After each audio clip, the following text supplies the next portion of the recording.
Today I'm gonna give you guys the best PC build video that I've made. This is a really expensive PC build at 3,000 bucks, so if your budget is below this number, it's totally understandable, and I have a bunch of PC builds and Prebuilt PC videos that are below that budget that I will leave in the top right of the screen in case this video is not for you. But if your budget is around 3,000 bucks, I'm gonna show you the best PC build that you can get right now for both gaming and multitasking. So if you're into content creation as well, this one will be more than enough, and I really believe that this PC is the best future-proof gaming PC that you can get right now, and I will explain why in a second. But before starting this video, I want to say that if you get helpful information throughout it, please leave a like and subscribe, but most importantly hit that bell button so you get notified when I upload this type of content. Now let's start with the video. So with the first component, we are going to talk about the CPU, the AMD Ryzen 7 5800X 3D. This is the fastest gaming CPU at the moment,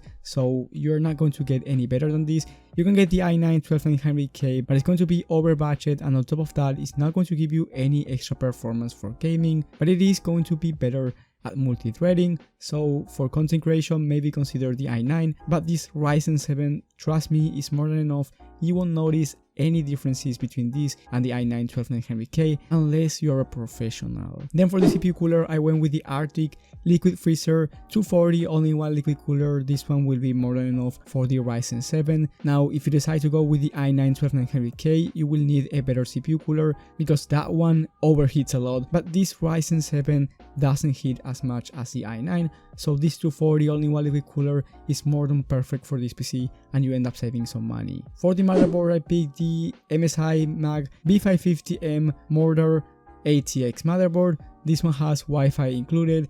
It's all that you're going to need really. Great audio as well for video editing and great for expandability. Now one thing to keep in mind is that it's not DDR5. It's not going to make any difference for right now, but in the future maybe it will. But as of right now, DDR4 and DDR5 are basically the same thing, and DDR5 motherboards are much more expensive, and on top of that, it's only for Intel right now. Then for the storage, I went with the Samsung 970 EVO Plus 2TB of M.2 SSD for you to install a bunch of games and also do content creation. Gen 4 SSD is not going to make any difference for gaming. Now if you're a serious content creation and you're transferring heavy files all the time, then Gen 4 SSD might worth considering. But for gaming or even multitasking, I don't think it's worth the price difference. Then for the graphics card, and the most important part for a gaming PC build, we have the latest RTX 3090Ti. This one, once again, more than enough of course for gaming, but also multitasking with those 24 gigs of VRAM, and this graphics card is going to be perfect even for years to come.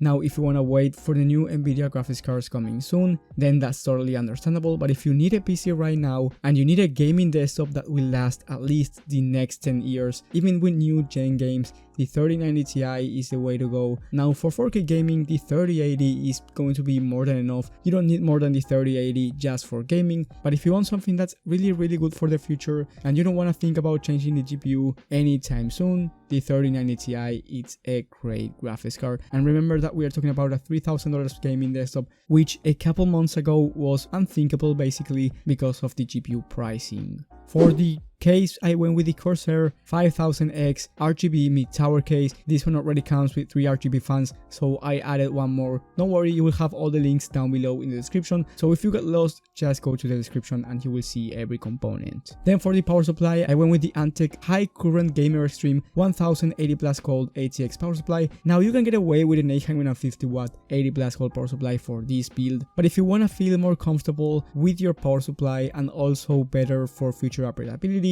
I recommend you going for at least 1000 watts. Now it might be worth considering 1200 watts, since if you upgrade the GPU later on, it's going to be more powerful than the 3090 Ti, so I do recommend you going with 1200 watts if you really want to upgrade this PC with the best components next gen. And last but not least, the memory kit. I went with the Corsair 32 gigs 2x16 DDR4 memory at 3600 MHz CL16 memory, and this will be the best in terms of price to performance for this PC build. You definitely don't want to go with 3200 MHz or 3600 MHz at CL18 memory. Go with this kit, beautiful RGB, and it's going to work wonders with this build.